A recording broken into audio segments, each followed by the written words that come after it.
రేపటి రోజున కర్నూలు జిల్లా పర్యటనకి చంద్రబాబు రానున్నారు. ఈ నేపథ్యంలో అధికార యంత్రాంగం అప్రమత్తమైంది. అన్ని స్థాయిల్లో కూడా అధికారులు ఏర్పాట్లు చేసేందుకు సిద్ధంగా ఉన్నటువంటి పరిస్థితి అయితే తాజాగా కనిపిస్తుంది. మనం చూస్తున్నాం కర్నూలు నగరంలోని ప్రధానంగా చెక్‌పోస్టు ఏరియాలో ఉన్నటువంటి ఒక గ్రౌండ్ ఒక మైదానంలో రేపు జరగబోయేటువంటి చంద్రబాబు సభకి ఏర్పాట్లు చేస్తున్నారు. పెద్ద ఎత్తున పోలీసులు అదేవిధంగా అధికార పార్టీకి సంబంధించినటువంటి ఎమ్మెల్యేలు, మంత్రులు అందరూ కూడా ఏర్పాట్లను పర్యవేక్షిస్తున్నటువంటి పరిస్థితి అయితే తాజాగా కనిపిస్తుంది.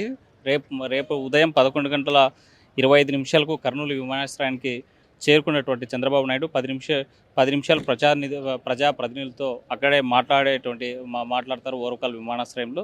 తదనంతరం ఉదయం 11:55 సి క్యాంపు రైతు బజార్కు చేరుకున్న తర్వాత అక్కడ రైతులతోనూ పారిశుద్ధ్య కార్మికులతోనూ ముఖాముఖి అవుతారు. మధ్యాహ్నం 12:25 నంద్యాల చెక్‌పోస్టు అంటే ప్రధానంగా ఇప్పుడు ఉన్నటువంటి మన గ్రౌండ్లోనే దండ్ల స్వర్ణాంధ్ర స్వచ్ఛాంధ్ర పార్కుకు శంకుస్థాపన చేస్తారు.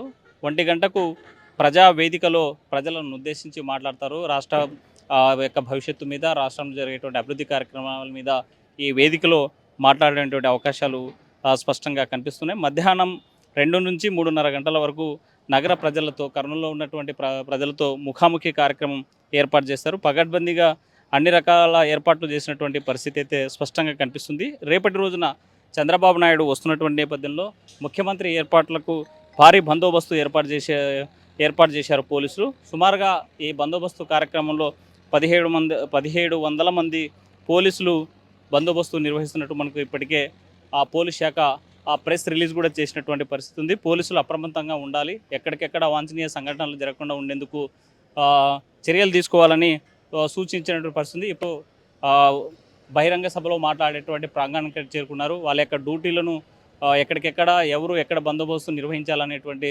దానిపైన కూడా చర్చిస్తున్నట్టు మనకు స్పష్టంగా విజువల్స్లో కూడా కనిపిస్తున్నటువంటి పరిస్థితి ఉంది.